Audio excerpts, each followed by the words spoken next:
There's this beef between Donald Trump and Elon Musk. Do you think they're going to have an appetite for that subpoena? Well, this is the perfect time to bring Elon Musk in. Number one, he is no longer, he just recently separated from he was a special White House employee, so we couldn't get him because legally they had the ability to block that. But now he's gone, and we've got this ugly divorce going on between himself and the president. So you would think with the threats by Elon Musk to go after Republicans in the upcoming election, that might give them the willingness to at least defend themselves and also to dig into some of these questions that exist around Elon Musk and his contracts, his access to private information of every American, IRS information, Social Security information, census data that he has now aggregated to his own. Exactly. That is such an incredibly important point. The servers that are still at the old executive office building inside the White House and other government agencies. Musk has this data. So he has this tweet today with this sort of cryptic response regarding, Epstein and all of that from that storyline. And it begged the question, what does he have in terms of information? And so now you have a situation, going back to your point about Republicans, who are now caught between a Donald Trump who'll be mad at them if they don't vote for his big, beautiful bill, right, and Elon Musk if they do. Right. The other thing that worries me is that the Chinese have an AI system where they have full spectrum surveillance of all their citizens. We always, up to now, we have always had separate silos of information. We have, the census, we have IRS, we have Social Security, but we don't allow that to come together because it would provide full spectrum surveillance of U.S. citizens. Well, Elon Musk put his people in there, and they got access to everything. And his idea was to create this one big silo on information on U.S. citizens, and that's terribly dangerous. Very dangerous, and he's not authorized to have it. And I think he's creating it anyway because he's now had the access unfettered. And the servers. He could be. I guess, Congressman, this lends itself to, and as we introduced you, we said you were the acting ranking, which is the acting ranking member of Oversight. Right. There are going to be internal caucus elections to select the permanent ranking member. You have thrown your hat into the ring for that. I guess in the way that you conducted the meeting today, is that foreshadowing of how you would conduct the meetings and carry on the business of the committee as the ranking member if you were selected? Exactly. So I've been in there about 5 weeks as interim ranking member. Now I guess I'm acting. They keep changing my title. Interim acting. So ultimately, we look to the date when we take control of the House, right? Democrats do. But in the meantime, there's a lot of work that needs to be done. So I've been involved in every single House investigation on Oversight for the past 24 years. We've done a lot of this. We've done 2 impeachment, one with Schiff and one with Jamie Raskin.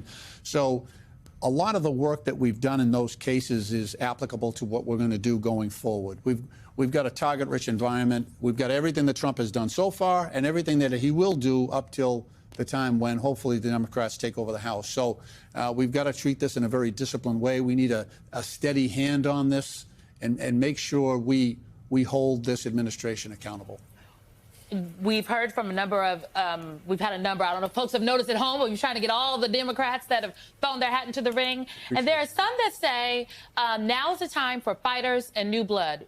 I just heard you say steady hand. Are you suggesting that your experience should put you over the hump for your colleagues as opposed to some other folks who may be newer to Congress? I think it's an advantage having done all these investigations. Remember, the Oversight Committee is different. We don't have a lot of legislation that comes out of that committee. It's about investigations. So if you've done investigations, it's like complex multi-party litigation as an attorney.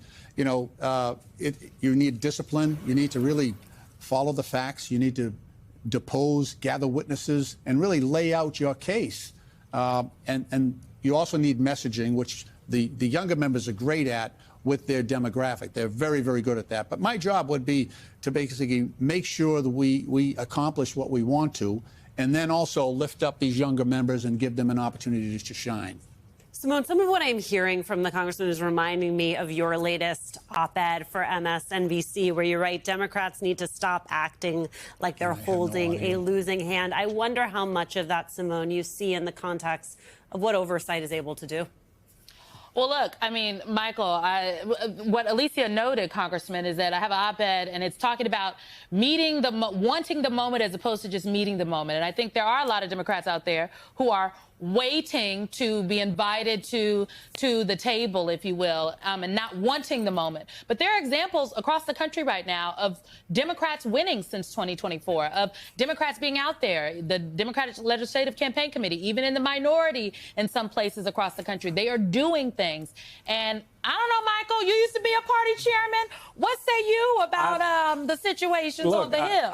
First off, I thought and I would commend your op-ed to everyone on MSNBC Daily, because it really does strike a chord in this conversation that the country's having, and certainly the conversation inside the Democratic Party, as you well know, Congressman, about how you meet that moment.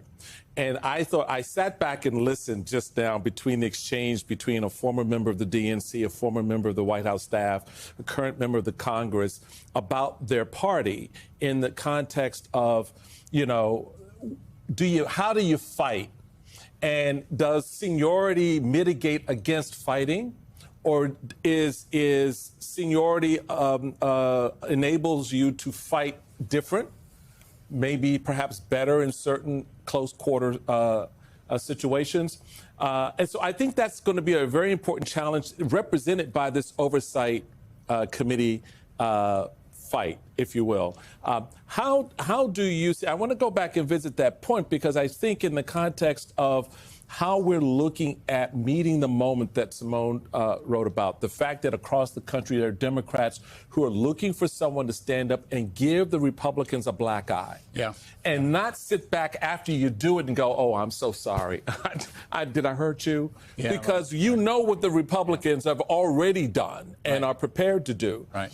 How do you see that meeting that moment in your leadership at this time? We can't wait. So right now, since in the 5 weeks that I've been in the interim chair, we've got an investigation going against Elon Musk because of his employees accessing the personal information of Americans, both at Social Security and at the IRS. So we're moving forward on that. We also have his drug use and overlapping actions within DOJ to fire. I think it's up to 275,000 federal employees. So we're going after him on that.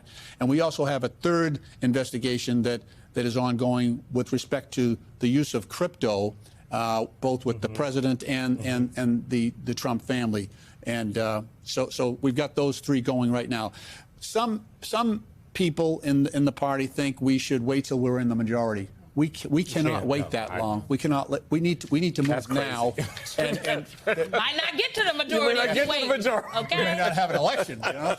So we need to go now. So that's been there's a sense of urgency now that we have to take action, and we're full-throated in opposition to the administration. It's tough because we don't have the House, we don't have the Senate, we don't have the White House, but we've got to go directly to the public with our arguments. And like today, there are people telling me, what are you going after a subpoena today? It's worth the fight. Yeah. It's worth the fight. Make that fight. Give the people out there that want to see us, even if you fail, just go at it. Right. Just go at it. And I think it was worth putting Republicans on the spot today. They had to vote against, knowing everything that they do, knowing everything the public knows. They voted against bringing Elon Musk forward to ask him questions on the record. Yeah. I mean, we're not putting him in jail yet. We're just asking questions.